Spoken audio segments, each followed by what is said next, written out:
దేవుని బిడ్డలారా, యోహాను వ్రాసినటువంటి మొదటి పత్రికను మనం ధ్యానం చేస్తున్నాం. యోహాను మొత్తం 3 పత్రికలు వ్రాసాడు. యోహాను ప్రకటన గ్రంథాన్ని వ్రాసాడు. యోహాను ఒక సువార్తను వ్రాసాడు. అంటే బైబిల్ గ్రంథంలో యోహాను వ్రాసినటువంటి పుస్తకాలు మొత్తం 5 పుస్తకాలు ఉన్నాయి. 5 పుస్తకాలు. ఈ 5 పుస్తకాలలో యోహాను మొదటి పత్రిక అనేటువంటిది ఇదిగో పలాని వ్యక్తికి వ్రాసాడు అని చెప్పటానికి ఏ వ్యక్తిని కూడా ఆయన సంబోధించి వ్రాయలేదు. పౌలు పత్రిక వ్రాసాడు. పౌలు తిమోతికి వ్రాసిన పత్రిక అన్నాడు. పౌలు కొరింథీయులకు రాసిన పత్రిక అన్నారు. పేతురు వ్రాసినటువంటి పత్రిక ఎవరికి అంటే చెదిరినటువంటి 12 గోత్రాల వారికి పేతురు వ్రాసిన పత్రిక అన్నారు. కానీ యోహాను ఈ పత్రిక వ్రాసేటప్పుడు టు అడ్రస్ పలాని వ్యక్తికి అని ఎక్కడ కూడా వ్రాయలేదు. కానీ ఆయన సంబోధించేటప్పుడు 3 విధాలైనటువంటి 3 గ్రూపుల వారిని సంబోధిస్తూ వ్రాసాడు. ఒకటి ఆయన అన్నాడు చిన్న పిల్లలారా అన్నాడు. తర్వాత ఆయన సంబోధనలో రెండవది యవ్వనులారా అన్నాడు. మూడవది ఆయన సంబోధనలో తండ్రులారా అన్నాడు. అంటే ఇదంతటిని సమీక్షించి మనం ఆలోచిస్తే ఈ పత్రిక భక్తులకందరికి వ్రాసినటువంటి పత్రిక. అందుకనే దీనికి భక్త కోటికి వ్రాసిన పత్రిక అనే పేరు ఉండేది. యోహాను భక్త కోటికి వ్రాసిన పత్రిక. భక్త కోటికి వ్రాసిన పత్రిక అంటే దీన్ని మనం ఇలా అర్థం చేసుకోవచ్చు. ఎలా అంటే అది మనకు వ్రాసిన పత్రిక, నీకు వ్రాసిన పత్రిక, అది నాకు వ్రాసిన పత్రిక. చిన్నపిల్లలకు వ్రాసిన పత్రిక, యవ్వనస్తులకు వ్రాసిన పత్రిక, తర్వాత తండ్రులు పెద్దలకు వ్రాసినటువంటి పత్రిక. ఇందులో పిల్లలకి సందేశం ఉంది, యవ్వనస్తులకి సందేశం ఉంది, వృద్ధులకు తండ్రులకు కూడా తల్లులకు కూడా సందేశం ఉంది. ఈ సందేశం దేవుని పిల్లరా, ఈ సందేశంలో ఎక్కువగా నొక్కిపట్టి మనకు వచ్చేటువంటి పదాలు ఆయనను గూర్చి ఇందులో వ్రాయబడినటువంటి పదాల్లో కొన్ని పదాలు ప్రత్యేకమైనవి. సహవాసము, వెలుగు, ప్రేమ. అవునండి, సహవాసము అని కనబడుతుంది, వెలుగు అని కనబడుతుంది, ప్రేమ అనేటువంటి కనబడుతుంది. అవునండి, క్రొత్త ఆజ్ఞ కనబడుతుంది. దేవుని పిల్లరా, ప్రేమను గూర్చి వ్రాసాడు. దేవుడు ప్రేమ అయి ఉన్నాడు అని చెప్పినటువంటి వ్యక్తి యోహానే. ఇంకో విషయం కూడా చెప్తాను. ఈ పత్రిక యోహానే వ్రాసాడు అంటాన్ని కూడా ఇందులో ఎక్కడ నేనే వ్రాసాను, యోహాను వ్రాసిన పత్రిక అని ఎక్కడ కూడా చెప్పుకోలే. కానీ ఇందులో వ్రాయబడినటువంటి విషయాలను పరిగణలోకి తీసుకొని ఈ వ్రాయబడినటువంటి విషయాల యొక్క లోతైనటువంటి భావాలను బట్టి ఇది యోహానే ఖచ్చితంగా వ్రాసాడు అని బైబిల్ పండితులందరూ ఏకగ్రీవంగా అంగీకరించారు. ఇది యోహానే వ్రాసాడు అని అందరూ ఒప్పుకున్నారు. లేదండి కొంచెం డౌట్ ఉందండి అని ఒక్కరు కూడా అనలేదు. ఎందుకంటే ఈ గ్రంథంలో వ్రాయబడినటువంటి రచన శైలి అంతా కూడా యోహాను వ్రాసాడు అంటానికి సరిగ్గా సరిపోతుంది. దేవుని పిల్లరా, దీంట్లో మొత్తం మనకి ఎన్ని అధ్యాయాలు ఉన్నాయండి? 5 అధ్యాయాలు ఉన్నాయి, 109 వచనాలు ఉన్నాయి. ఈరోజు మనం మొదటి అధ్యాయములోని 4 వచనాలను మనం ధ్యానం చేద్దాం. కొన్ని వచనాలను ధ్యానం చేసుకుంటూ ఈ పత్రికని మనం ముగించడానికి ప్రయత్నం చేద్దాం. యోహాను వ్రాసిన మొదటి పత్రిక 1వ అధ్యాయము మొదటి 4 వచనాలను మనం ధ్యానం చేద్దాం. ఈ 4 వచనాల యొక్క ధ్యానాంశం అనుభవ సాక్ష్యం. నేటి మన ధ్యానాంశం అనుభవ సాక్ష్యం. యోహాను వ్రాసిన మొదటి పత్రిక 1వ అధ్యాయము 2వ వచనం నేను చదువుతున్నాను, మీరు ఆలకించండి.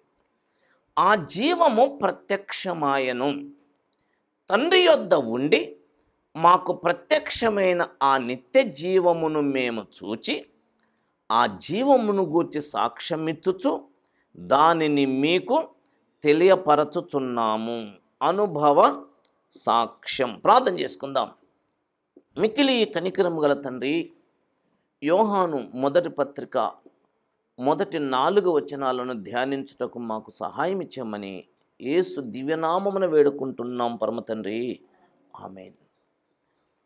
దేవుని పిల్లరా, యోహాను జీవవాక్యమును గూర్చి వ్రాశాడు. గుర్తుపెట్టుకోండి, ఈ యోహాను పత్రిక అంతా కూడా క్రీస్తు కేంద్రంగా ఈ పత్రిక వ్రాయబడింది.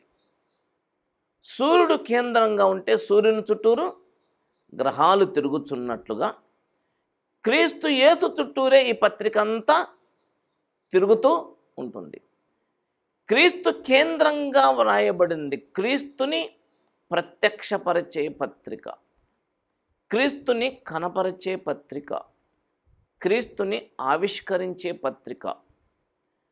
ఈ పత్రిక వ్రాయటానికి ఒక ప్రముఖమైన కారణం కూడా ఇందులో కనబడుతుంది. ఏం కారణం కనబడుతుందంటే, కొందరు క్రీస్తుని వ్యతిరేకించే వాళ్ళు ఉన్నారు. యూదా పత్రిక వ్రాశాడు. ఏంటి కారణం? ఎందుకు రాశాడండి? కొందరు ఏం చేశారు? దేవుని సంఘంలోకి జొరబడ్డారు. రహస్యంగా జొరబడి ఏం చేస్తున్నారు? దేవుడు కృపగలవాడు గనక మనం పాపం చేసినా ఏం పర్వాలేదు, దేవుని కృపను కామాతురత్వమునకు దుర్వినియోగం చేస్తున్నారు గనుక వాళ్ళను ఉద్దేశించి యూదా ఆ పత్రికని రాశాడు. ఇప్పుడు యోహాను ఎందుకు రాశాడంటే, కొందరు క్రీస్తు శరీరధారి అయి రాలేదు, క్రీస్తు అన్నటువంటి వ్యక్తి ఇంకా అవతారం ఎత్తలేదు. అట్లండి, మరియ కుమారుడు, యోసేపు పెంచిన కుమారుడు, యాకోబు యోసే యూదా లెక్క అన్న, ఆయన క్రీస్తు కాడా? లేదు, ఆయన కాదు క్రీస్తు.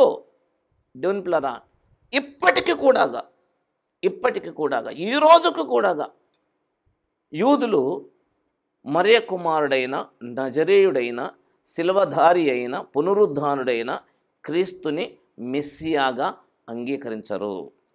యేసుని ఇప్పటి వరకు వాళ్ళు క్రీస్తుగా మెస్సియాగా అంగీకరించరు. ఇప్పటికి కూడా వాళ్ళు ఇప్పటికి అనేది ఏంటంటే, దావీదు ప్రవచించినటువంటి మెస్సియా, యెషయా ప్రవచించినటువంటి మెస్సియా, ప్రవక్తలు మోషే ధర్మశాస్త్రంలో చెప్పినటువంటి మెస్సియా ఇంకా ప్రత్యక్షం కాలేదు, ఇంకా రాలేదు అని ఇప్పటికీ యూదులు అదే నమ్ముతారు.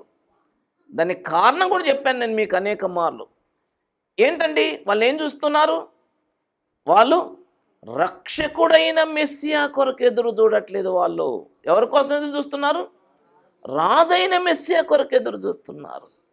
మా మెస్సియా వస్తే, మా క్రీస్తు వస్తే యుద్ధం చేస్తాడు, అన్యులని చంపేస్తాడు, దావీదు సింహాసనాన్ని మళ్ళీ లేవనెత్తుతాడు, పడిపోయిన దావీదు గుడారాన్ని సాగలాగుతాడు అని ఎదురు చూస్తున్నారు. కానీ రక్షకుడైన మెస్సియాను వాళ్ళు మిస్ అయిపోయారు. యెషయా గ్రంథము 53వ అధ్యాయాన్ని ఇప్పటికీ వాళ్ళు అర్థం చేసుకోవట్లేదు. ఇప్పటికీ పరిశుద్ధాత్మదేవుడు వారి మనోనేత్రాల్ని మూసేసి ఆ 53వ అధ్యాయాన్ని వారికి కనబడకుండానే చేశాడు. అయితే క్రీస్తు లేదా మెస్సియా ఇంకా శరీరధారి అయి రాలేదో. ఇప్పుడు మనం చూస్తున్నటువంటి ఈయన సరైనటువంటి మెస్సియా, సరైన క్రీస్తు కాడు అని చెప్పేటువంటి వారు అనేకులు బయలుదేరారు గనక వారిని ఉద్దేశిస్తూ వారి నుండి సంఘాన్ని కాపాడటానికి యోహాను ఈ పత్రికని రాశాడు. వ్రాసి యోహాను ఇలా వేలెత్తి ఇలా చూపెడుతున్నాడు, ఈయనే ఆ మెస్సియా, ఈయనే. ఎవరైనా? నజరేయుడైన యేసు, యేసే ఈ మెస్సియా. భలే ఉన్నోలే యోహాను. అయినా అంటే యోహాను అంటాడు, లేదండి, మేము విన్నది, మేము కన్నది, మేము కనుగొన్నది, మేము టచ్ చేసి చూసాము, అది మా పర్సనల్ ఎక్స్పీరియన్స్. నేటి మన ధ్యానాంశం ఏం చెప్పాను? అనుభవం, అనుభవించి సాక్ష్యం చెప్పుతున్నాం. హీస్, ఈయనే మెస్సియా, ఈయనే మెస్సియా. ఎలా చెప్తున్నావా నువ్వు? ఎలా చెప్తున్నావు అంటే, ఆ మెస్సియాను గూర్చి జీవవాక్యమును గూర్చినది ఆది నుండి ఏది ఉండెను, ఏది ఉందో, ఏది ఉన్నదో, ఏది విన్నామో, ఏది కళ్ళారా చూసామో, ఏది నిదానించి కనుగొన్నామో, ఏది టచ్ చేసి చూసామో అది చెప్తున్నాం. ఏదో నమ్మి ఏదో వాళ్ళకి అట్లా అయిందంట, ఏంటమ్మా ఎందుకు వచ్చావు చర్చికంటే వాళ్ళకి ఎవరికొనంట బాగు చేసిండంట, అందుకనే మాకు కూడా ఒకళ్ళు బాగా ఇద్దామోనని వచ్చాం. ఆ టెస్ట్ మనీ కాదు ఇక్కడ, మా పర్సనల్ ఎక్స్పీరియన్స్ చెప్తున్నాం. ఇక్కడ 5 రకాల సాక్ష్యం చెప్పాడు, పంచేంద్రియాల సాక్ష్యం చెప్పాడు. పంచేంద్రియాలంటే 5 ఇంద్రియాలు, పంచభూతాలు ఉన్నాయి. పంచభూతాలు అంటే ఏంటండి? పంచభూతాలు గాలి, నీరు, నిప్పు, భూమి, ఆకాశం. అవేంటి? పంచభూతాలు. పంచేంద్రియాలంటే కన్ను, ముక్కు, నోరు, చెవులు, చర్మం. కళ్ళు చూస్తాయి, చెవులు వింటాయి, ముక్కు వాసన చూస్తుంది, నోరు రుచి చూస్తుంది, టచ్ చేస్తుంది, ఈ శరీరం స్పర్శని. పంచేంద్రియాలు అవునండి. పంచేంద్రియాలు ఎట్లాగైతే ఈ పంచభూతములను గూర్చి, ప్రకృతి పదార్థాలను గూర్చి సాక్ష్యం ఇస్తున్నాయో, అట్లాగే 5 రకాల సాక్ష్యాలు చెప్తున్నాడు ఆయన. ముందేమన్నాడు? ఏది ఉన్నదో అన్నాడు అనండి. జీవవాక్యమును గూర్చినది ఏది? ఏమండి మొట్టమొదటిగా అండు, జీవవాక్యమును గూర్చినది ఆది నుండి ఏది ఉన్నదో అంటే ధర్మశాస్త్రములోను మన ప్రవక్తల గ్రంథాలలోను ఆది నుంచి ఏదైతే ఉన్నదో, ఏదైతే వ్రాయబడి ఉన్నదో, ఏదైతే చెప్పబడి ఉన్నదో, అవతల ఏదైతే సాక్ష్యం ఉందో, ఏది ఉన్నదో అది చెప్తున్నాం. మేము లేనిది చెప్పట్లేదు. మనం అంటాం కదండి, నేను ఉన్నదే చెప్తున్నానండి, నేను ఉన్నదే మాట్లాడతానండి. ఉన్నదే మాట్లాడతానంటే అది సత్యమా అబద్ధమా? మేము ధర్మశాస్త్రంలో ఉందే చెప్తానమయ్యా, మేము బైబిల్లో ఉందే చెప్తానమయ్యా. ఏది ఉన్నదో. రెండోది విన్నారు. బోధకులు ఏం చేస్తారండి? విన్నారు. చెవులారా చెప్పుతుంటే, బోధకులు చెప్పుతుంటే వీళ్ళు ఏం చేశారు? విన్నారు. ప్రవక్త అయిన యెషయా చెప్పింది విన్నాం, ఇర్మియా చెప్పింది విన్నాం, దావీదు చెప్పింది విన్నాం. ఉన్నది, విన్నది, కన్నది, కనుగొన్నది, తాకింది. అవునండి. ముందే అన్నాడు ఉన్నది, తర్వాత ఏమండు? విన్నది, తర్వాత ఏమండు? కన్నది, తర్వాత ఏమండు? తెలుసుకొన్నది, కనుగొన్నది, తర్వాత ఏమండు? తాకినది. ఎన్నైనాయి చూడండి దేంట్లోనా? ఇది సెకండ్ హ్యాండ్ ఇన్ఫర్మేషన్ కాదు. ఇదేంటిది? ఇది పర్సనల్ అనుభవ సాక్ష్యం. వాళ్ళు చెప్పింది మీరు వినకండి. వాళ్ళు ఏం చెప్తున్నారు? క్రీస్తు శరీరధారి అయి రాలేదు. ఇదే యోహాను మొదటి పత్రిక 2వ అధ్యాయము 18వ వచనం. చిన్నపిల్లలారా, ఇది కడవరి గడియ, క్రీస్తు విరోధి వచ్చునని వింటిరి కదా. ఇప్పుడు అనేకులైన క్రీస్తు విరోధులు బయలుదేరి ఉన్నారు. ఇది కడవరి గడియ అని దీని చేత తెలుసుకుంటున్నాం. అవునండి. వారు మనలో నుంచే బయలుదేరారు, కానీ వాళ్ళ మన సంబంధులు కాదు. 22వ వచనం. యేసు క్రీస్తు కాడని చెప్పేటోడే అబద్ధికుడు. ఎవరండి? యేసు. ఈ యేసు సిలువ వేయబడిన యేసు, పునరుద్ధానుడైన యేసు, మరియ కుమారుడైన యేసు, యోసేపు పెంచిన యేసు. ఆ యేసు క్రీస్తు కాడు. ఈ యేసు క్రీస్తు కాడు, క్రీస్తు అన్నటైన వేరేటైనా ఉన్నాడు అని ఎవడైతే చెప్పుతాడో, యేసు క్రీస్తు కాడని చెప్పువాడే ఎవడాడు? అబద్ధికుడు. తండ్రిని కుమారుణ్ణి అంగీకరించని వాడే, ఒప్పుకోనుడే క్రీస్తు విరోధి. ఎలా చెప్తున్న యోహాను ఎలా చెప్తున్నాడు? ఉన్నది, విన్నది, కన్నది, కనుగొన్నది, తాకింది. అవునండి. ఈ 5 రకాల సాక్ష్యం, పంచభూతాల సాక్ష్యం, పంచేంద్రియాల సాక్ష్యం. ఇంకేమంటాడు యోహాను 2వ వచనంలో, ఆ జీవం ప్రత్యక్షమైంది. ఎంత స్పష్టంగా చెప్తుందండి. మేము చూసాం. పేతురు ఏమన్నాడండి? పేతురు రాసిన 2వ పత్రిక 1వ అధ్యాయము 17వ వచనం, ఆయన మహత్యమును మేము కళ్ళారా చూసాం. చూసారండి? ఎట్లా చూశారు? మేము కళ్ళారా చూసాం. ఇది భ్రమ కాదు, స్పృహలో పట్టపగలు. ఎక్కడ చూసావు పేతురు? ఎక్కడంటే నేను, యోహాను, యాకోబు ఈ ముగ్గురం కలిసి ఆయనతో పాటు హెర్మోను శిఖరం మీదకి పోయాం. పగలా రాత్రా? పట్టపగలు.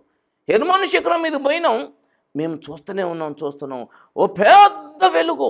ఆయన వస్త్రాలు ఏ చాకలి కూడా చలవ చేయలేనంత తెల్లగా మారిపోయాయి. ఓ దగ దగ దగ దగ ఆయన మెరిసిపోతున్నాడు. ఓ పైనుంచి స్వరం వినబడుతుంది, ఈయనే, ఇడుగో ఈయనే నా ప్రియ కుమారుడు, ఈయన యందు నేను ఆనందిస్తున్నాను, ఈయన మాట వినండి అని స్వరం వినబడుతుంది.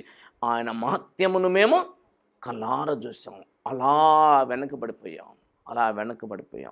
మేము చూసాం. ఆయన దగ్గరికి ఏలియా వచ్చాడు, ఆయన దగ్గరికి మోషే వచ్చాడు. వాళ్ళిద్దరూ వచ్చి ఏం చేశారు? ఏదో మాట్లాడారు. ఏం మాట్లాడారు మాకు తెలియదు. మేము కళ్ళారా చూసాం. దీంట్లోరా నేను కంక్లూజన్లో చెప్తాను, ఇవన్నీ మనసులో పెట్టుకొని. ముందైతే ఆ జీవం ఏమైందండి? ప్రత్యక్షమైంది. ప్రత్యక్షం కావటం అంటే కనులకు స్పృహలో స్పష్టంగా కనబడటం. ప్రత్యక్షతలో మనసుకు ప్రత్యక్షత వేరు, కనులకు ప్రత్యక్షత వేరు, లేకపోతే ఆలోచనలో ప్రత్యక్షత వేరు, రకరకాలంటున్న ప్రత్యక్షతలు. కానీ ఈ ప్రత్యక్షత ఎలాంటిది? కళ్ళారా చూసిన ప్రత్యక్షత. తండ్రి యొద్ద ఉండి మాకు ప్రత్యక్షమైన ఆ నిత్య జీవమును మేము చూచి ఆ జీవమును గూర్చి సాక్ష్యమిస్తున్నాం, దానిని మీకు తెలియపరుస్తున్నాం. ఏం తెలియపరుస్తున్నాం అండి? అది ఒకప్పుడు ఎక్కడుంది? తండ్రి దగ్గర ఉంది. మనం ఒకసారి ఇంతసేపు చూసినట్టుగా యోహాను సువార్త 6:38 ఏముంది? 6:38 ఏముంది? అమ్మా, నా చిత్తము నెరవేర్చుకొనుటకు నేను రాలేదు, తండ్రి చిత్తం నెరవేర్చటానికే నేను పరలోకములో నుండి దిగి వచ్చాను. ఇక్కడ ఏమంటుంది యోహాను? ఒకప్పుడు ఈ జీవం ఎక్కడుండేది? తండ్రి దగ్గర ఉండేది. తండ్రి దగ్గర ఉన్న జీవం ఏమైంది? దిగొచ్చింది. దిగొచ్చిందని మేమేం చేసాం? కళ్ళారా చూసాం. దిగొచ్చిందండి. దిగురాటం మేము చూసామండి. ఒకప్పుడు ఇది తండ్రి దగ్గర ఉంది, క్లియర్గా అంటున్నాడు. తండ్రి యొద్ద ఉండి అంటే ఒకప్పుడు అక్కడ ఉంది. తండ్రి యొద్ద ఉండి మాకు ఇక్కడ ఏమైంది? ప్రత్యక్షమైంది. తండ్రి యొద్ద ఉండి మాకు ప్రత్యక్షమైన ఆ నిత్య జీవమును మేము చూచి ఆ జీవమును గురించి సాక్ష్యమిస్తున్నాం, దానిని మీకు తెలియజేస్తున్నాం. ఎందుకు తెలియజేస్తున్నాం అంటే 3వ వచనం చెప్పాడు, మాతో పాటు మీకు కూడా సహవాసం కలగాలని. ఎందుకు చెప్తున్నాం అంటే మాతో పాటు మీకు సహవాసం కలగాలని. దొంపిలరా, మనం సువార్త చెప్తాం. ఎందుకు సువార్త చెప్తున్నాం? మనతో పాటు వాళ్ళకు కూడా ఏం కలగాలి? సహవాసం కలగాలి. ఎవరితో సహవాసం కలగాలి? అక్కడ ఏమండు 3వ వచనంలో మధ్యలో ఏమండు? మన సహవాసం అయితే తండ్రితోనూ ఆయన కుమారుడైన యేసుక్రీస్తుతోనూ ఉన్నది. మన సంతోషం పరిపూర్ణమవుటకే మీ సంగతులు రాస్తున్నాం. మాకెట్లాగైతే తండ్రితోనూ యేసుక్రీస్తు ప్రభుతోనూ మాకేముంది? సహవాసం ఉంది. సహవాసం అంటే ఏంటండి? సహవాసం అంటే గుర్తుపెట్టుకుని దింపులరా, సహవాసం అంటే సహజీవనం అంతే. సహవాసం అంటే ఏదో ఫ్రెండ్షిప్ కాదు. సహవాసాలు దేవుని యొక్క పిల్లలకి 4 సహవాసాలు ఉంటాయి. ఏంటంటే, ఒకటి దేవునితో సహవాసం, రెండోది సంఘ సహవాసం, మూడోది భార్యాభర్తల సహవాసం, నాలుగోది కుటుంబ సహవాసం. ఇక మిగతా వాళ్ళతో మనకేం సంబంధాలు లేవా? ఏమాత్రం లేదని కాదు అంటాడు పౌలు. కొరింథీయులకు రాసిన మొదటి పత్రిక 5వ అధ్యాయము, కొరింథీయులకు రాసిన మొదటి పత్రిక 5వ అధ్యాయము 10వ వచనం. అయితే ఈ లోకపు జారులతోనైనను లోభులతోనైనను దోచుకుని వారితోనైనను విగ్రహారాధకులతోనైనను ఏమాత్రం సాంగత్యం చేయొద్దని కాదు. అలాగైతే మీరు లోకంలో నుండి వెళ్ళిపోవలసి వచ్చును కదా. అంటే ఏమాత్రం మనం ఈ లోకంలో ఉన్నటువంటి సాంగత్యం చేయకుండా ఉన్నాం. ఏం సాంగత్యం చేస్తాం? నీకు కొంత చికెన్ కావాలనుకోండి, చికెన్ కొట్టుకెళ్ళి వాడి దగ్గర చికెన్ కొంచెం తెచ్చుకుంటావు. నీకు చిల్లర వస్తువులు కావాలా, చిల్లర కొట్టుకు పోయి తెచ్చుకుంటావు. నువ్వు ఊరికి వెళ్ళాలి, బస్సు ఎక్కి పోతావు. అవునండి. నీకేదన్నా నీ చుట్టూ ఉన్నటువంటి క్రైస్తవేతరులతోటి నీకు ఏ అవసరం లేదా? లేదండి. అంటే వారితో ఎంత మాత్రం సహవాసం చేయకూడదని కాదు, వ్యభిచారులతో కూడా మనం సాంగత్యం చేయాలా? వ్యభిచారులతో కూడా. ఎందుకంటే వాళ్ళతో కూడా మనకి ఏదో అవసరం రావచ్చు. కానీ ఆ సాంగత్యం వేరు, ఈ సాంగత్యం వేరు. ఈ సాంగత్యం ఏంటిది? ఇది సహవాసం ఏంటంటే జీవనం. ఇది జీవనం. వాసం అంటే ఏంటండి? వాసం అంటే నివసించటం. సహవాసం అంటే కలిసి నివసించటం. నీవు వేశ్యతో కలిసి జీవిస్తావా? నీవు విగ్రహారాధికునితో కలిసి జీవిస్తావా? జీవించలేము. కానీ ఏమాత్రం వాళ్ళతో మనకి సంబంధ బాంధవ్యాలు ఉండకుండా ఉంటాయా? ఉంటాయి. సంబంధ బాంధవ్యాలు ఉంటాయి. వేశ్యలతో సాంగత్యం చేయాలి మనం, వ్యభిచారులతో సాంగత్యం చేయాలి మనం, విగ్రహారాధకులతో సాంగత్యం చేయాలి మనం, అబద్ధికులతో సాంగత్యం చేయాలి మనం, త్రాగుబోతులతో సాంగత్యం చేయాలి మనం. అలానే వాళ్ళతో సహజీవనం మనం చెయ్యం. మనం సహజీవనం చేసేది ఎవరితో అంటే, కలిసి బ్రతికేది ఎవరితో అంటే తండ్రితోనూ, కుమారునితోనూ, పరిశుద్ధాత్మతోనూ, సంఘముతోనూ, కుటుంబంతోనూ, పిల్లలతోనూ సహవాసం చేస్తాం. అంతేనా? వ్యభిచారులతో కూడా మనం కలిసి బ్రతుకుతామా? అలా కాదు. దేవునిట్లరా, అక్కడ సాంగత్యం అనేటువంటిది మన అవసరం, మన అక్కర. ఇక్కడ సాంగత్యం అనేటువంటిది గుర్తుపెట్టుకోండి, ఇది మన సంతోషం. 4వ వచనంలో ఏమన్నాడు? యోహాను మొదటి పత్రిక 1:4 ఏమన్నాడు? అమ్మా, మన సంతోషం ఏం కావాలండి? పరిపూర్ణం కావాలి. అంటే పరిపూర్ణమైన సంతోషాన్ని సహవాసం ద్వారా పొందుతాం. ఎవరితో సహవాసం చేస్తాం అంటే దేవునితో సహవాసం చేస్తాం. దేవునితో సహవాసం అంటే ఏం చెప్పాను? ఏకాంత ప్రార్థన, ఏకాంత ధ్యానం, దేవునితో సహవాసం. రెండోది ఏం చెప్పాను? సంఘముతో సహవాసం. దేవునితో అంటే తండ్రి, కుమార, పరిశుద్ధాత్మ, త్రియేక దేవునితో అని అర్థం. రెండోది ఏంటిది? సంఘ సహవాసం. దేవుని పిల్లరా, సంఘమునకు వెలుపల దేవునితో సహవాసం చేయలేము. మళ్ళీ చెప్తున్నాను, సంఘమునకు వెలుపల దేవునితో సహవాసము చేయలేము. ఎందుకంటే దేవుడు సంఘమునకు వెలుపల ఉండడు. ఆయన ఎక్కడుంటాడండి? సంఘముల మధ్య సంచరించువాడు, మనలో నివసించువాడు, మనలో సంచరించువాడు. ఆర్ఆర్కే మూర్తి గారిని అడిగారట, అయ్యా, ఎక్కడ పోయినా ఒక మంచి సంఘం లేదు, ఎక్కడ పోయినా ఒక మంచి పాస్టర్ లేడు, మంచి బోధకులు లేడు, అయ్యా నన్ను ఏం చేయమంటారు అని అడిగాడట. ఏ సంఘానికి పొమ్మంటారు నన్ను, నాకు సలహా చెప్పండి అన్నట. ఆయన అన్నట, అరే బాబు, ఎక్కడైనా ఒకవేళ నీకు ఒక మంచి సంఘం, మంచి సహవాసం కనబడితే దయచేసి నువ్వు అక్కడికి వెళ్ళకు అన్నట. నువ్వు వెళ్ళటం వల్ల మళ్ళీ అది ఏమైపోద్ది? మళ్ళీ అది పాడైపోద్ది. మంచి సంఘం ఎక్కడన్నా కనబడితే నువ్వు వెళ్ళకు, అది పాడైపోద్ది. మరి ఎక్కడుందంటే ఏ సంఘం అయితే మంచిది కాదనుకుంటున్నావో ఆ సంఘంలోనే ఉండు అన్నట. అదేంటంటే సంఘంలోనే సంఘ సమేతంగా మనం సంపూర్ణలం అవుతాం. గుర్తుపెట్టుకొని దేంట్లోరా, ఈ మాటని మీ మనసులో ఎప్పుడు గుర్తుంచుకోండి. ఎఫ్జేసిసి ఉంది, సిఎస్ఐ ఉంది, హెబ్రోన్ ఉంది, లేకపోతే ఇంకా బ్యాప్టిస్టులు ఉన్నాయి, ఇలా రకరకాల సంఘాలు ఉన్నాయి, సిఎఫ్సి ఉన్నాయండి. ఈ సంఘం బాగా ఎదిగిన సంఘం, ఈ సంఘం చాలా గొప్ప సంఘం, ఈ సంఘం వేస్ట్ సంఘం, ఇది పనికిరాని సంఘం అని చెప్పటానికి ఏ సంఘం కూడా కుదరదు. ఒక సంఘం బాగా ఎదిగి ఒక సంఘం బాగా ఎదగకుండా ఉండదు. ఎందుకంటే సంఘం అనేటువంటిది ఒక శరీరం. శరీరములోని అవయవాలు వాటి వాటి మోతాదులో సమానంగా ఎదుగుతాయా? ఒకటి ఎక్కువ ఎదిగి ఒకటి తక్కువ ఎదుగుతుందా?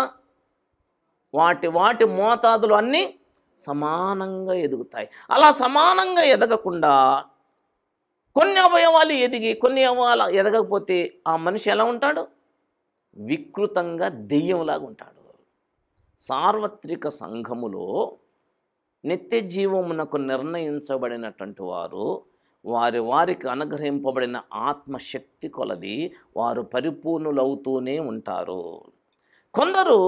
కొందరు తలలో మెదడులాగుంటే కొందరు చిటికిన వేలులాగా ఉంటారు. విశ్వాసమందు బలహీనులు కూడా కొందరు ఉంటారా ఉండరా? వారు మరి అవశ్యమా లేకుంటే వారు అవసరం లేదా? వారు సంఘమేనా? వారు సంఘం నాకు వెలపలా? ఎఫ్జేసీసీ సంఘం ఉంది. మనం తల అవుతామా లేకపోతే మనం తోక అవుతామా లేకపోతే మనం చిటికినీళ్ళు అవుతామా? ఈ మధ్యలో ఏదో ఒక భాగం అయితే అవుతాం. అంతేగాని మనమే ఎక్కువ కాదు, మనమే తక్కువ కాదు. మరి మనకంటే తక్కువ వాళ్ళు ఉండరా? ఉంటారు. మనకంటే ఎక్కువ వాళ్ళు ఉండరా? ఉంటారు. మనం ఇప్పుడు ఏం చేయాలి? ఎక్కువ వాళ్ళని ఎక్కువ చూడాలన్నా తక్కువ వాళ్ళని ఎక్కువ చూడాలన్నా? అందరూ మనకి అవసరమే. ఏది బలహీనమో అది మరి అవశ్యమే. అందరూ మనతో సమానంగా ఉండరు. మనకంటే ఎంతమంది గొప్ప భక్తులు ఉన్నారండి సంఘాలలో? మనకంటే తక్కువ విశ్వాసం ఉన్న వాళ్ళు ఎంతమంది ఉన్నారండి? అందుకోసం దేవునిప్పిలారా, సాధారణముగా ఏ మనుషుడును నిషేధింపదగిన వాడు కాడు. సంఘములో బలహీనులు ఉంటారు. రోమపత్రిక 14వ అధ్యాయం, రోమపత్రిక 15వ అధ్యాయం బలహీనుల గురించే చెప్పాడు. అవునండి, బలహీనుల గురించే చెప్పాడు. బలవంతులైనటువంటి వారు బలహీనులని నిర్లక్ష్యం చేయొద్దు అంటారు. రోమీలకు రాసిన పత్రిక 14వ అధ్యాయంకి రండి ఒకసారి. రోమీలకు రాసిన పత్రిక 14వ అధ్యాయము 1వ వచనం. విశ్వాస విషయములో బలహీనుడైన వానిని చేర్చుకొనడి. అంటే కొందరు బలహీనులు ఉంటారన్నా ఉండరన్నా? 15వ అధ్యాయం 1వ వచనం చూడండి. రోమపత్రిక 15:1. కాగా బలవంతులమైన మనము మనలను మనమే సంతోషపరచుకొనక బలహీనుల దౌర్బల్యములను భరించుటకు బద్ధులమై ఉన్నాం. తన పొరుగువానికి క్షేమాభివృద్ధి కలుగునట్లు మనలో ప్రతివాడును మేలైన దాని యందు అతనిని సంతోషపరచవలెను. క్రీస్తు కూడా తాను సంతోషపరచుకోలేదు. అవునండి, 14:2లో చెప్తాడు. ఒకడంటాడా ఏదైనా తినొచ్చు అంటాడట. ఇంకోటి బలహీన ఏమంటే లేదురా బాబు అది తినొద్దు ఇది తినొద్దు అంటాడట. అట్లా అన్నంత మాత్రాన వాడు నరకానికి పోతాడా? తిన్నవాడు నరకానికి పోతాడా? తినని వాడు పోతాడా? తినని వాడు పోడు, తిన్నోడు పోడు. అది రక్షణకి వాని యొక్క ఏందండి నరకానికి సంబంధం లేదు. అందుకని సంఘములో సార్వత్రికంగా అందరూ సమానం కారు. అంత దూరం ఎందుకండి? మన ఎఫ్జేసీస్లో మనం ఈ నవభారత సంఘంలో ఉన్నటువంటి మనం, లేకపోతే ఖమ్మంలో ఉన్నటువంటి వాళ్ళు, లేకపోతే భద్రాచలం ఉన్నటువంటి వాళ్ళు, ఆ ఒక్క సంఘం స్థానిక సంఘంలో ఉంటుంది. మనం అందరం సమానమా?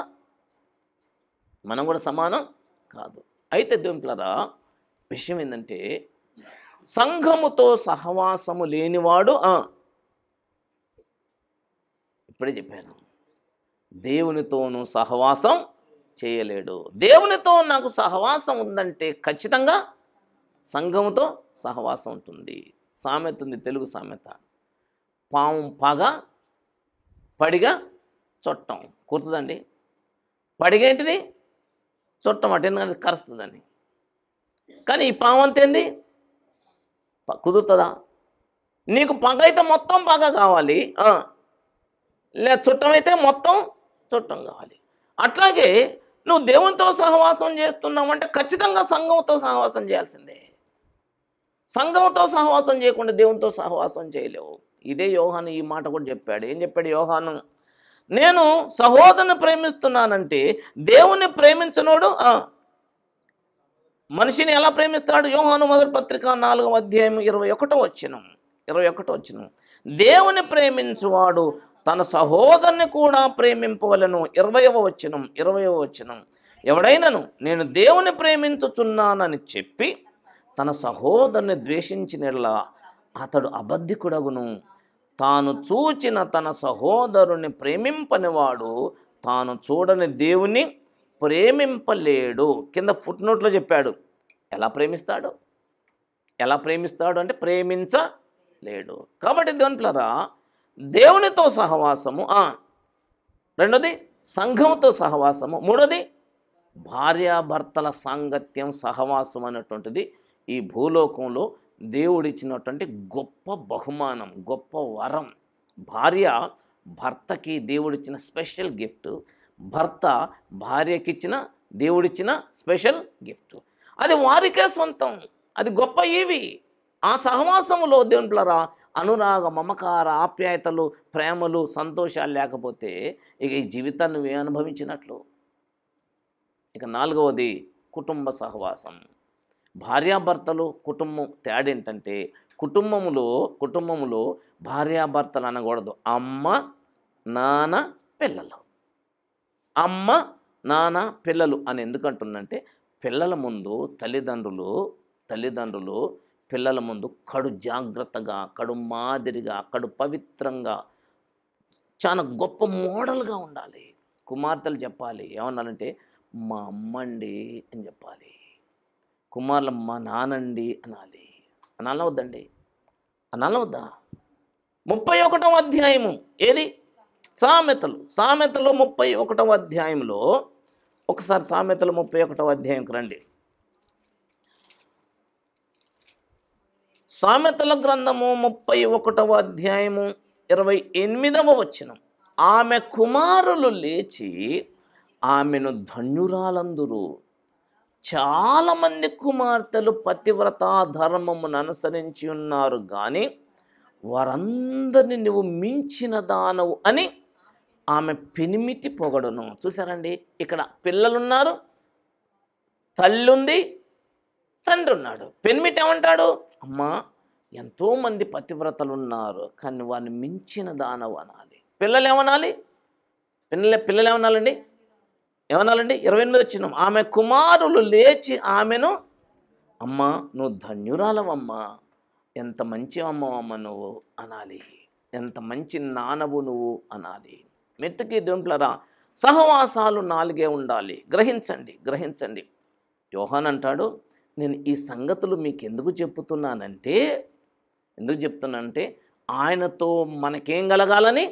సహవాసం కలగాలని. సహవాసం అంటే ఏం చెప్పాను? సహవాసం అంటే జీవనం. ఆయనతో మనం జీవించాలి. దేవునిప్లరా ఇక్కడ యోహాను జీవవాక్యము, నిత్య జీవము అని ఎవరి గురించి చెప్తుండండి? ప్రభు అయిన యేసుక్రీస్తుని గురించి చెప్తున్నాడు. ఇదే యోహాను మొదటి పత్రిక 5వ అధ్యాయము 20వ వచనంలో చివర్లో చెప్పాడు. యోహాను మొదటి పత్రిక 5:20 చివర్లో ఏమండి? మనము దేవుని కుమారుడైన యేసుక్రీస్తు నందున్న వారమై సత్యవంతుని అందున్నాము. ఆయనే నిజమైన దేవుడును నిత్య జీవమునై ఉన్నాడు. అంటే యేసుక్రీస్తు ప్రభు ఏమై ఉన్నాడండి? నిజమైన దేవుడు, నిత్య జీవం. ఇక్కడ యోహాను తన మొదటి పత్రిక 1వ అధ్యాయం 2వ వచనంలో ఏమన్నాడు? ఆ జీవము ప్రత్యక్షమాయను, తండ్రి యొద్ద ఉండి మాకు ప్రత్యక్షమైన ఆ నిత్య జీవమును గూర్చి. అంటే నిత్య జీవం అంటే ఎవరు? యేసుక్రీస్తు ప్రభుని యోహాను పరిచయం చేస్తున్నాడు. అమ్మా, అయ్యా, నేనున్నాను. ఒకసారి హాస్పిటల్కి వెళ్ళాం, నేను జీవరత్నం ఇద్దరం కలిసి హాస్పిటల్కి వెళ్ళాం. అక్కడ గంగరాజు గారు అని ఒక డాక్టర్ గారు ఉన్నారు. గంగరాజు గారికి జీవరత్నంకి మంచి సంబంధాలు ఉన్నాయి. గంగరాజు గారు జీవరత్నంకి ట్రీట్మెంట్ ఇస్తుంటాడు. పర్సనల్గా వాళ్ళు ఒకరికొకరు వ్యక్తిగతంగా తెలిసిన వాళ్ళు. డాక్టర్ గంగరాజు గారు, పాస్టర్ జీవరత్నం గారు ఒకరికొకరు సుపరిచితులు, బాగా తెలిసినటువంటి వాళ్ళు గనుక నన్ను అక్కడ తీసుకొని వెళ్ళాడు. జీవరత్నం తీసుకొని వెళ్ళి ఏం చేశాడు? నన్ను పరిచయం చేశాడు. డాక్టర్ గారు, ఇగో మా ఫెలోషిప్కి అన్న ఫౌండర్, అన్న వలననే మేమందరం కూడా ఇన్ని సంఘాలు కట్టాం. మా ప్రెసిడెంట్, మా ఫౌండర్ మాకు అన్న అవుతాడు. అన్న ఇలాంటోడు, అన్న అలాంటోడు. అంటే ఇప్పుడు నన్ను ఏం చేస్తున్నాండి? ఆయనకి పరిచయం చేస్తున్నాడు. నేను ఈ విషయం చెప్తానంటే, యేసుక్రీస్తు ప్రభుని మనం ఏం చేయాలి? ఇతరులకి పరిచయం చేయాలి. That is the gospel. సువార్త అంటే ప్రభుని పరిచయం చేయటమే. ఏమని పరిచయం చేయాలి? పర్సనల్ ఎక్స్పీరియన్స్ని. మేము చూసామండి అంటున్నాడు యోహాను. జీవరత్నం ఏమన్నాడని చెప్పాను? మా ఫౌండర్ అండి, మమ్మల్ని ఇలా పెంచాడండి, ఇన్ని సంఘాలు కట్టాడండి, ఇట్లండి అట్లండి. అంటే నన్ను గురించి ఏం చేస్తున్నాండి? నన్ను గురించినటువంటి సత్యాన్ని, వాస్తవాన్ని ఆయనకి తెలియజేస్తున్నాడు. అట్లనే యేసుక్రీస్తు ప్రభుని గురించి నువ్వేం చేయాలి? ఏం చేయాలండి? తెలియజేయాలి. ఏం తెలియజేయాలి? వాస్తవాలనా, లేకపోతే వాస్తవం కానిదాన్నా? ఏం వాస్తవం? ఏం వాస్తవం అండి? యేసుక్రీస్తు ప్రభు అండి భూమి ఆకాశాలకు కర్త. యేసుక్రీస్తు ప్రభు అండి అట్లా. యేసుక్రీస్తు ప్రభు అండి సిలువేయబడ్డాడు. యేసుక్రీస్తు ప్రభు అండి చనిపోయి తిరిగి లేచాడు. యేసుక్రీస్తు ప్రభు అండి కలుగును గాక అంటే కలిగింది. అంటే అవతల వాడంటాడు బ్రహ్మ సృష్టించిండయ్యా ఇది అంటాడు. ఈ సృష్టికి కర్త ఎవరండి? బ్రహ్మ అంటాడు. నువ్వు ఇంతసేపు యేసుప్రభు గురించి చెప్పిందంత అబద్ధమా? అది అబద్ధం కాదు. యేసుక్రీస్తు ప్రభు కలుగునుగాక అంటే కలిగిందండి అనేది సత్యమే. కానీ ఆయన నువ్వు పరిచయం చేసింది అలా కాదు. ఎలా పరిచయం చేయాలి? ఆ ప్రభు అండి, ఆ ప్రభుతోటి మాకు వ్యక్తిగతమైన ఈ పరిచయం ఉంది, నీ పర్సనల్ ఎక్స్పీరియన్స్ అని చెప్పాలి. అర్థమైందండి? మగ్దలేన మరియా సమాధి దగ్గరికి పోయింది. సమాధి దగ్గర పోయి ఏడుస్తుంటే ప్రభు ఏం చేశాడు? అంత క్రితమే ప్రభు సమాధిలోంచి లేచాడు. లేచి ఏం చేశాడు? ప్రభు లేచి పరలోకానికి ప్రయాణం అయ్యాడు. ఎందుకంటే అర్జెంటుగా ఇప్పుడు ఎవరిని కలవాలి? తండ్రిని కలవక ఎన్ని రోజులైంది? 3 రోజులైంది. 3 రోజులలో వీళ్ళకి ముచ్చట్లు లేవు. అసలు ఈ భూలోకం ఉన్నప్పుడు యేసయ్య ఏం చెప్పిండు? తండ్రి ఏది చేస్తే అది నాకు కనబడేటట్టు చేస్తాడు. అందుకనే తండ్రి ఏది చేయటం నేను చూస్తానో అదే చేస్తా. తండ్రి ఏది మాట్లాడటం వింటానో అదే మాట్లాడతాం. అలా చెప్పాడు. ఇప్పుడు ఏమైంది? 3 రోజుల నుంచి కట్టింగ్ అయిపోయింది. అందుకనే లేచినట్టే అర్జెంటుగా ఇప్పుడు ఆడికి పోవాలనుకుండు. తండ్రి దగ్గర పోవటం రివ్వున అంత దూరం పోయాడు అంతే. కానీ ఇక్కడ కెవ్వున ఏడుస్తుంది అమ్మాయి. ఎవరు? మగ్దలేన ఏడుస్తుంటే అంత దూరం పోయినటువంటి వాడు హృదయం కరిగిపోయింది. అటు పోవాలనా ఇటు పోవాలనా. ఒక పక్క బిడ్డ ఏడుస్తుంది, ఒక పక్క డ్యూటీకి పోయే టైం అయింది. ఇప్పుడు ఏం చేయాలా? నేను చాలా మందిని ఉద్యోగం చేసే తల్లులను చూస్తున్నాను. తల్లులు ఒక పక్క టైం అయిపోయింది, ఆటో వచ్చాక రెడీగా వెళ్ళాలి. ఒక పక్క బిడ్డ ఏం చేస్తుంది? చంటి బిడ్డ ఏడుస్తుంది. తల్లి ఎడిపోవాలండి. ఇప్పుడు ఏమో ఎడిపోవాలని తెలియదు. ఈ తల్లి 2 అడుగుంటే బయటకు వేయడంతో ఈ పిల్ల కెవ్వు మనకి కేకేడుతుంటే ఆ ఆటో అక్కడ ఉంటుండే ఉరుకొస్తుంది. తల్లి వచ్చి ఏం చేస్తుంది? తీసుకొని భుజం మీద వేసుకొని కొన్ని పాలిచ్చి, మళ్ళీ వస్తున్నానా అట్లానా మళ్ళీ వస్తాను, నేను వస్తా చూసినావా అప్పుడు దాకా ఎద్దిను చెప్పరండి. ప్రభు కూడా చేసింది అదే. ఆ కేక విని వెనక్కి వచ్చి నేను మళ్ళీ వస్తా సాయంత్రంకి. ఎన్ని గంటలకు వస్తా? నేను చెప్పలేదా అంతకుముందు ఏడకి వస్తానని? నేను గల్లీకి వస్తాను చెప్పలేదా? వస్తా, నువ్వు పోయి ఆ సంగతి చెప్పు, వెళ్ళొస్తా. మరి పొమ్మంటావా అన్నాడు. ఈమెమన్నది? ఉరుకొచ్చింది. ఇక ఉరుకుతుంది వీధులలో పడి. ఏమని? నేను ప్రభుని చూశాను. ప్రభు లేచాడు, నాతో ఈ మాట చెప్పాడు, నేను చూశాను, ముట్టుకున్నాను, ముద్దు పెట్టుకున్నాను, నాకు ఇట్లా చెప్పాడు. That is the testimony, that is the gospel. Personal experience, వ్యక్తిగతమైనటువంటి అనుభవం. యేసుక్రీస్తు ప్రభుని గురించి చెప్పాలంటే నువ్వేం చెప్తావు? యేసుక్రీస్తు ప్రభు పాపుల రక్షకుడు. యేసుక్రీస్తు ప్రభు ఆయన భూమిని సృష్టించినవాడు, ఆకాశాన్ని సృష్టించినవాడు. ఈయన అబద్ధాలా? నిజమే, ఇవి నిజమే. కానీ మేము విన్నది, అవునండి. మొట్టమొదటి ఏమండి ఇక్కడ? మొట్టమొదటిది ఏం చెప్పిండండి? ఉన్నది, విన్నది, కన్నది, కనుగొన్నది, తాకింది, అది చెప్పాలా. దాన్నే ఏమంటాం? అనుభవ సాక్ష్యం. అనుభవ సాక్ష్యము అనేటువంటిది మన ప్రభువుని వ్యక్తిగతంగా ఇతరులకు ఏం చేయటం? పరిచయం చేయడం. అలా పరిచయం చేసినప్పుడు ఏమవుతుందంటే వాళ్ళలో కూడా ఆ కదలిక, అవునా, నిజమేనా అంటే నిజమండి, మేము కళ్ళారు చూసామండి, అలా చెప్పాలి. దేవుని పిల్లరా, అలాంటి సాక్ష్యాలు ఎక్కడున్నాయండి? యూట్యూబ్లో చూస్తున్నాం కదా మనం, లేదా బయట వింటున్నాం కదా మనం. అలాంటి సాక్ష్యం చెప్పేటోళ్ళు ఎక్కడ కనబడుతున్నారా? నాకు అనుభవం ఉందండి అని చెప్పేటోళ్ళు ఎంతమంది?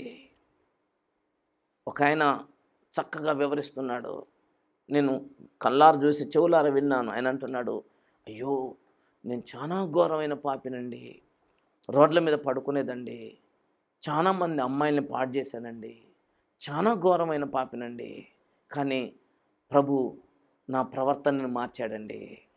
ఈరోజు నేను చాలా మంచోన్నయ్యానండి, ఈరోజు నేను చాలా నీతిమంతున్నయ్యానండి, ఈరోజు నేను చాలా పరిశుద్ధున్నయ్యానండి అని చెప్తున్నాడు.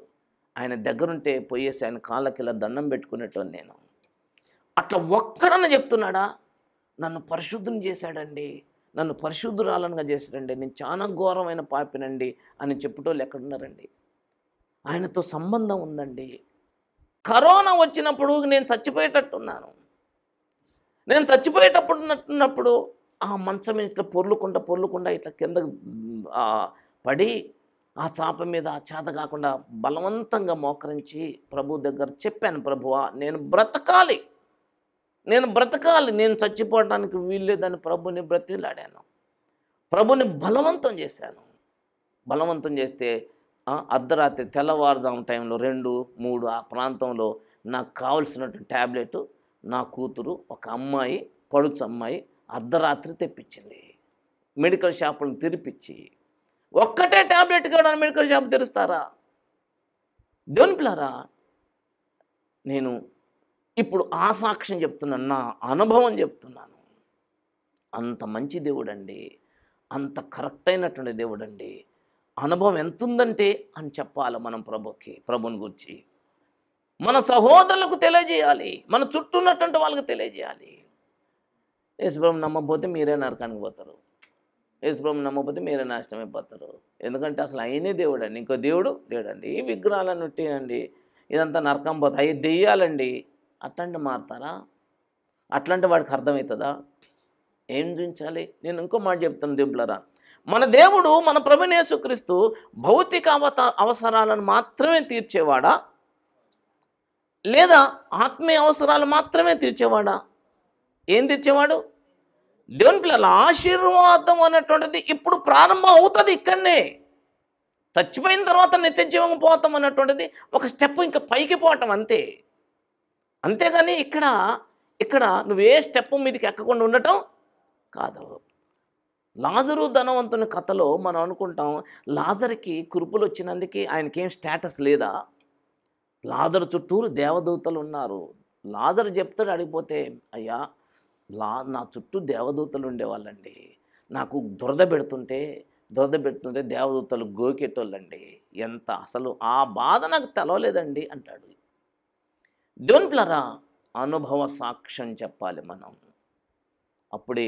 అప్పుడే మనం ప్రభువైన యేసుక్రీస్తు వలన మేలులు పొందినటువంటి వారమని రుజువు అవుతుంది. మేము విన్నది, మేము కన్నది, మా చేతులు తాకింది, మేము పొందిన మేలు ఇది. సమరయ స్త్రీ ఏమన్నది? నేను చేసినవన్నీ నాతో చెప్పిన ఈయన మెస్సియా కాడా? ఈయన మెస్సియా కాకపోతే నా హృదయ రహస్యాలు ఎలా చెప్పగలిగాడు? గాస్పల్ ఆర్ టెస్ట్ మనీ, సువార్త అయిన సాక్ష్యమైన నీతోనే ప్రారంభం కావాలి. నీతో అంటే నీ అనుభవంతో, నీ మేలుతో, నీ వ్యక్తిగతమైన అనుభవంతో ప్రారంభం కావాలి. దగ్గుమంది అమ్ముకుండా పోయాడట ఒకడు. ప్రభాకర్ చెప్పేవాడు, మన పాస్టర్ దొనకొండ ప్రభాకర్ గారని మన దాంట్లో ఉండేవాడు, చనిపోయాడు, లేడు ఆయన, బక్కగా ఉండేవాడు. ప్రభాకర్ చెప్పేవాడు, దగ్గుమందు అని అమ్ముకుండా పోతున్నాడు ఒకడు. ఎంతమంది కొంటారండి? దగ్గుకుంటూ దగ్గుమంది ఎవడన్నా అమ్ముతాడా? పాపం చేసుకుంటూ పరిశుద్ధిని ఎవడన్నా పరిచయం చేస్తాడా? రోగాలతో రొచ్చులతో ఉండి ఎవడన్నా డాక్టర్ని పరిచయం చేస్తాడా? వైద్యుడా, నిన్ను ముందు స్వస్థపరచుకో, నువ్వు పరిశుద్ధుడివిగా అంటారు. అందుకనే దేవుని పిల్లరా, అనుభవం, అయ్యా నాకు విపరీతమైన దగ్గు వచ్చేది, కానీ ఆ డాక్టర్ గారు ఇదిగో ఈ సిరప్ ఇచ్చాడు, ఒక్క మూత తాగానంతే, ఒక్క మూత తాగటంతో దగ్గంతా మాయమైపోయిందండి, ఇప్పుడు దగ్గుదామన్నా రావట్లేదండి. That is the test money. అప్పుడు దగ్గొచ్చేటోడు ఏం చేస్తాడు? దగ్గు వద్దులే మేము అక్కడ హైదరాబాద్లో పోయి తెచ్చుకుంటాంలే అంటాడా? అండు. అట్లాగే యేసుని నీ వ్యక్తిగత సాక్ష్యంతో పరిచయం చేయాలి. ఏది పరిచయం చేయాలంటే ఉన్నదే చెప్పాలి. అబద్ధాలు చెప్పకూడదు. ఏమంటే ఫస్ట్ అంటే జీవవాక్యమును గూర్చినది ఏది ఉన్నదో అంటే దట్ ఈస్ ట్రూ అని ఉన్నదే చెప్పాలి. నిన్న ఒకడు చెప్తుంటున్నాను, మొన్న ఈ మధ్య కాలంలో ఒకడు ఏం చెప్తానంటే 40 లక్షలతో మీటింగ్ పెట్టిద్దాం అనుకున్నాను, ప్రోగ్రాం ఏర్పాటు చేశాను, పైసలు లేవు, రేపటి నుంచే మీటింగులు, పైసలు లేవు, అర్ధరాత్రి నాకు అమెరికా నుంచి ఫోన్ వచ్చింది. ఎంత అబద్ధాలండి, ఎంత అబద్ధాలు. నాకు ఇన్ని లక్షల అప్పుండే ప్రార్థన చేస్తే దేవుడు అద్భుతంగా అప్పులు తీర్చాడు. ఎన్ని అబద్ధాలండి. అది ఉన్నదా అబద్ధమా? ఉన్నదే చెప్పాలి. సమరయ స్త్రీ ఉన్నదే చెప్పింది. ఏం చెప్పింది? ఆయన ఏందా పిచ్చిగా ఏదో నా గురించి మాట్లాడుతాడు ఆ మగ మనిషి, ఆ అబ్బాయి కాడకు వచ్చి నువ్వు అట్లాంటి నేను అట్లాంటిదాన్ని అయితే ఆయనకేంటి అన్నదా? ఏమన్నదండి? నేను చేసినవన్నీ నాతో చెప్పినవాడు ఈయన మెస్సియా కాడా? ఉన్నదే చెప్పాలి. లేనిది చెప్పొద్దు. ఈ స్వస్థత సభలో వాళ్ళని చూడండి, ఒక ఆయన ఇట్లా ర్యాంప్ ఏర్పాటు చేసిండు కొత్తగూడెంలో. నేను చూశాను, 4 రోజులు పోయి అక్కడ ముందు వరుసలో కూర్చొని చూశాను. ఇటురుకా వాళ్ళని తీసుకురా, నువ్వు పోయిందా అంటే వాళ్ళు ఇటు బిత్తరు చూస్తాను. సభలు కొట్టండి, దేవుడు ఎంత గొప్ప అద్భుతం చేశాడు. అది ఉన్నదా అబద్ధమా? అబద్ధాలతోటి దేవుణ్ణి మభ్యపెడితే అది నీకు శాపం. ఉన్నదే చెప్పు. నేను ప్రార్థన చేశానండి, రాత్రంతా ప్రార్థన చేశాను, కడుపు నొప్పి అయినా నా కడుపు నొప్పి పోలేదండి, చాలా బాధపడ్డాను. దేవుడు ఎందుకు నన్ను స్వస్థపరచలేదు, కానీ నా నొప్పి అయితే పోలేదు. అది యథార్థం. యెహోవా నీ గుడారములో అతిథిగా ఉండదగిన వాడెవడు? అబద్ధములు చెప్పువాడా? ఇక మన దేవుని గురించి మనం అటు చెప్పుకుంటే ఎట్లా అంటే దేవుని వెనకేసుకొస్తావా? నువ్వు దేవుని వెనకేసుకొస్తావండి? నో. ఉన్నదే చెప్పుదాం. నీ ఎక్స్పీరియన్సే చెప్పు, నీకు కలిగిందే చెప్పు, అబద్ధం చెప్పకు. ఇది పరిశుద్ధ గ్రంథం అని ఎందుకు చెప్తుంది తెలుసా? దీంట్లో దావీదు యొక్క మంచితనం ఉంది, దావీదు యొక్క చెడ్డతనం. చెడ్డోన్ని ఈ గ్రంథం దేవుడు ఏం చేశాడు? మంచోని చేశాడని చెబుతుంది ఈ గ్రంథం. దావీదు చెడ్డతనం లేకపోతే దావీదు మంచితనానికి విలువ ఉంటుందా? ఉంటుందండి. నేను చాలామంది బయోగ్రఫీలు చదువుతాను. ఆ బయోగ్రఫీని వాళ్ళ జీవిత చరిత్ర మొత్తం ఒక్కవైపే చూపిస్తారు. నేను చదివి అవతల బారేస్తాను దాన్ని, అంతే. ఆయన అంత గొప్పోడు, ఎంత గొప్పోడు, ఇన్ని ప్రవచనాలు, ఇంతమంది స్వస్థత, ఇంత ప్రార్థన పరుడు, ఇన్ని ప్రసంగాలు, ఇంత బిజీ, అంత బిజీ అన్నిటే చూపెడతాడు. కానీ వాడు పాపి అన్నిటి చూపెట్టాడు. అసలే సత్యమా ఇది? యేసుక్రీస్తు ప్రభుకు మాత్రమే 4 తలాలు పరిశుద్ధత కనబడుతుంది. యేసు ప్రభు కాక ప్రతివాడిని కూడా నీడ ఉంటుంది, ఉండదా? ప్రతివాడు కూడా పుట్టుమచ్చలు ఉంటాయి, ఉండవా? ఆయనకు గమనము వలన కలుగు ఏ ఛాయ లేదు. మరి నీకు నువ్వు ఇట్టట్టు కదులు, నీ కనబడుతుందా? కనబడదు. ఏంటి కనబడదా? కానీ దేవుని పిల్లరా, ఆయనలో ఏ పాపం లేదు. ఆయనకి ఎటువైపు చూసినా పరిశుద్ధత చూపించాలి ఆయనకి. కానీ నీకు చూపించేటప్పుడు ఏం చేయాలి? ఇటు కొంచెం మంచింది కదండి, ఇటంతా పుండ్లు, ఇటంతా రోత, ఇటంతా అసిద్ధం. అది కరెక్ట్ అయినటువంటిది, అది కరెక్ట్ అయినటువంటి బయోగ్రఫీ. అట్లాగే నీ బలహీనతలు నువ్వు చెప్పకుండా దేవుని బలాలని నువ్వు బయలుపరచలేవు. దేవుని బలము నీ బలహీనతల యందు బయటపడుతుంది. నీకు అసలు బలహీనత లేకపోతే దేవుని బలం బయటకు ఎట్ట వస్తుంది? పురుషోత్తం చౌదరి గారు పెళ్ళైనాక, పిల్లలున్నాక సువార్త చేసుకుంటూ ఒక అమ్మాయిని ఉంచుకున్నాడు. ఎవ్వడికి తెలవదు, ఈ ప్రపంచంలో ఎవ్వడికి తెలవదు. రహస్యంగా కాపురం పెట్టాడు. ఆయనే మనస్సాక్షి గద్దించి సభ పెట్టి ఆయనే చెప్పుకున్నాడు. ఎవడు చెప్పాలి? ఆయన చెప్పిన దాకా ఎవడికి తెలవదు. అన్నారు, అదేంటండి మీరు ప్రార్థన చేసి వదిలేస్తే బాగుండు కదా అంటే, ఆయన అన్నాడు, నేను ప్రార్థన చేసి వదిలేస్తే అందరు అనుకుంటారు పురుషోత్తం చౌదరి యేసుక్రీస్తు ప్రభు అంతటి మంచోడు అనుకుంటారు. యేసుక్రీస్తు ప్రభు అంతటి మంచోడు అనంటే ఆయన మహిమని నేనేం చేస్తున్నాను?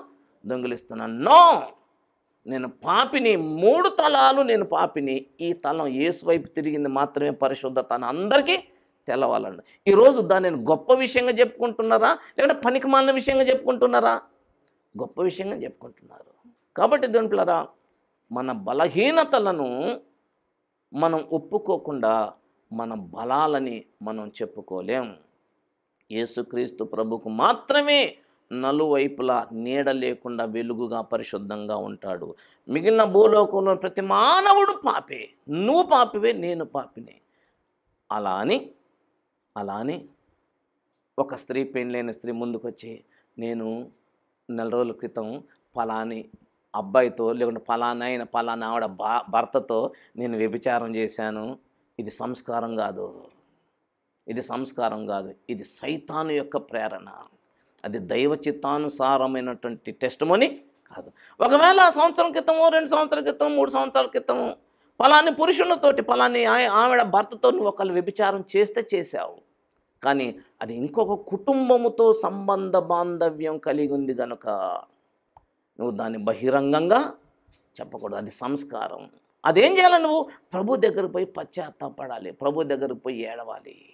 విషయం ఏంటంటే, పురుషోత్తం చౌదరి నేను ఫలానా అమ్మాయితో చేశానని చెప్పుకోలేదు. నేను వ్యభిచారం చేశాను ఒక స్త్రీతో అనే చెప్పుకున్నాడు. ఎంతోమంది సాక్ష్యం చెప్పంగా నేను దొంగతనం చేశానన్నారు, నేను వ్యభిచారం చేశానన్నారు. కానీ ఫలాని అమ్మాయితో చేశాను, ఫలానా అబ్బాయితో చేశాను అని లేదు. ప్రభు కూడా అది కోరట్లేదు. దింపులరా, యథార్థత అంటే వాస్తవాలని ఉన్నట్టుగా ప్రభు దగ్గర చెప్పాలి. ఆ వాస్తవాన్ని సంస్కారముతో ప్రజలకు వివరించాలి. ఆ సంస్కారం అనేటువంటిది వదిలేసినాం అనుకోండి, కొంపలు కూలిపోతాయి. నేను పలామతోటి సంఘంకి వచ్చినట్టు పలానా స్త్రీతోటి వ్యభిచారం చేశానని ఒక పాస్టర్ చెప్పాడు అనుకోండి, ఇక ఆ సంఘం నిలుతుందా? అలా చేయొచ్చా? చేయకూడదు. నేను చేశానండి అంటే చెప్పలేసుకోవాలి, బతిలాడుకోవాలి. అంటే దేవులారా, సంస్కరణ ఉండాలి. కానీ దేవుని దగ్గర పోయేటప్పటికల్లా వాస్తవం చెప్పాలి. అప్పుడు ఆయనను గూర్చినటువంటి సాక్ష్యం అది ప్రవచన సారం అవుతుంది. క్రీస్తును గూర్చిన సాక్ష్యం ప్రవచన సారము. 19వ అధ్యాయం ప్రకటన గ్రంథంలో 10వ వచనం అనుకుంటా అక్కడ రాసి ఉంటుంది. అది ప్రవచన ఆత్మ. దేవుని పిల్లరా, మనం అనుభవ సాక్ష్యం చెప్పుదాం. అనుభవ సాక్ష్యం చెప్పాడు యోహాను. ఏ అనుభవ సాక్ష్యం అంటే, ఈ యేసే దేవుని దగ్గర ఉన్నవాడు, ఈ యేసే నరుడై ఈ లోకానికి పుట్టాడు, ఈ యేసే క్రీస్తు. దానికి మేము సాక్ష్యం. ఏం సాక్ష్యం అంటే ఉన్నదే చెప్పుతున్నాం మేము. దాంతో కూడా ప్రారంభం. దేంతో ప్రారంభం అండి? జీవవాక్యమును గూర్చినది ఆది యందు ఏది ఉన్నదే చెప్పుతున్నాం. ఉన్నదే అని ఎలా తెలుసు అంటే, మా కళ్ళు చూశాయి, మా చెవులు విన్నాయి, మా చేతులు తాకాయి, మేము అనుభవించాం. ప్రార్థన చేసుకుందాం. తల్ల వంచండి, కళ్ళు మూసుకోనండి. అందరూ తల్ల వంచి కళ్ళు మూసుకోనండి. దేవుని పిల్లరా, దేవుని విషయంలో నువ్వు యథార్థంగా ఉండాలి. ఆయన నీకు చేసిన మేలులను, ఆయన నీకు చేసినటువంటి అనుగ్రహించినటువంటి రక్షణను, నిన్ను చేసిన పరిశుద్ధునిగా చేసిన విధానాన్ని నువ్వు తెలియజేయాలి. అబద్ధం చెప్పొద్దు, ఉన్నదే చెప్పాలి. నేను ట్యాబ్లెట్ వేసుకున్నాను బాగైంది అనే చెప్పాలి. అంతేగాని ప్రార్థన చేస్తే బాగయ్యాను అని కాదు. ట్యాబ్లెట్ వేసుకోవటం తప్పు కాదు, అది దేవుని దయ అంతే. పలానా డాక్టర్ దగ్గర పోతేనే బాగయ్యాను అని చెప్పు, అంతేగాని ప్రార్థన చేస్తే బాగయ్యాను అని చెప్పకు. ఒకవేళ అలా ప్రార్థన చేస్తేనే బాగైతే, ప్రార్థన చేసినందుకే బాగయ్యాను అని చెప్పు. ఉన్నదే చెప్పు, అబద్ధం చెప్పకు. నువ్వెంత పాపివో సంస్కారం కలిగి చెప్పు అంతే. సంస్కారం లేకుండా పిచ్చిగా మాట్లాడకు. పౌలు తన సాక్ష్యాన్ని షార్ట్గా, స్వీట్గా చెప్పాడు. పూర్వము హింసకుడను, దోషకుడను, కానీ ప్రభు కనికరంలో ఇలా అయ్యానని చెప్పాడు అంతే. అంత వివరించి సంస్కారం లేకుండా మాట్లాడొద్దు. ప్రేమగల దేవా, యోహాను పత్రికలో ఉండి మాతో బహు స్పష్టంగా మాట్లాడేందుకు కృతజ్ఞతలు చెల్లిస్తున్నాం. మేము అనుభవ సాక్ష్యం కలిగి ఉండని అనుగ్రహించమని, యథార్థంగా ఉన్నదే చెప్పుటకు సహాయం చేయమని యేసు దివ్యనామమున ప్రార్థిస్తున్నాం పరమ తండ్రి.